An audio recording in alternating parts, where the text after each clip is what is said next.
Stroke अचानक होत नाही, तो आधी वॉर्निंग सिग्नल्स देतो. पण 90% लोक हे वॉर्निंग सिग्नल्स इग्नोर करतात आणि ही एक चूक तुमच्यासाठी धोकादायक ठरू शकते. उन्हात बाहेर पडताना, काम करताना किंवा प्रवास करताना नकळतपणे आपण आपल्या शरीरावरती खूप ताण देतो. पण गुड न्यूज, हीट स्ट्रोक टाळता येतो जर तुम्हाला त्याचे प्रिव्हेन्शन्स आणि सिग्नल्स माहीत असतील तर. हीट स्ट्रोक म्हणजे शरीराचं तापमान वाढणं. सध्या सुरू असलेल्या एल निनो इफेक्टमुळे बाहेरील उष्णता ही प्रचंड वाढलेली आहे. या कंडिशन मध्ये जेव्हा शरीर स्वतःला कूल करू शकत नाही तेव्हा हीट स्ट्रोक ही कंडिशन होते.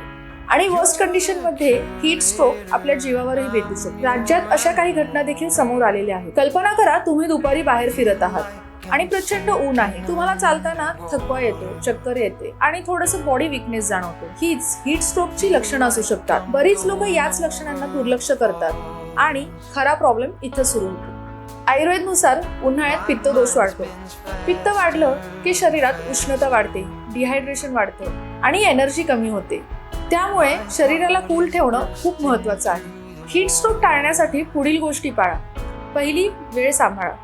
शक्यतो दुपारचे 12 ते 4च्या उन्हात कधीच बाहेर पडू नका. पडायचंच असेल तर त्याच्या आधी किंवा नंतर बाहेर पडा आणि बाहेर पडताना नक्की डोक्यावरती स्कार्फ किंवा कॅप घालत जाईल आणि अंगात शक्यतो सुती सही कपडे असावेत. डिहायड्रेशन टाळण्यासाठी सोबत एक पाण्याची बाटली ठेवा किंवा त्यासोबत तुम्ही एखादे नैसर्गिक पेय जसं की आवळा सरबत, कोकम सरबतही कॅरी करू शकता. ताक किंवा शहाळं, नारळाचं पाणी हेही तुम्ही दुपारच्या वेळी ठेवू शकता. आपला आहार सांभाळणं पण खूप महत्वाचं आहे. खाण्यामध्ये शक्यतो तिखट, मसालेदार पदार्थ टाळा, नॉनव्हेज टाळा, जेणेकरून शरीरातली उष्णता वाढणार नाही. तसेच हलका आणि थंड आहार घ्या. हीट स्ट्रोक पासून बचाव करण्याचा साधा सोपा मार्ग म्हणजे तुमच्या शरीराला मिळालेले सिग्नल्स हे वेळेवर ओळखणे. यामध्ये येतात शरीर खूप प्रचंड प्रमाणात गरम होणं, उलटी, मळमळ, चक्कर, डोकेदुखी तसेच थकवा.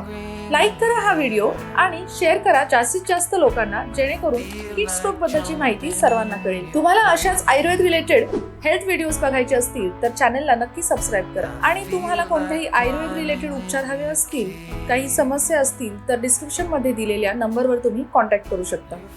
उन्हाळा एन्जॉय करा, पण सेफ राहून.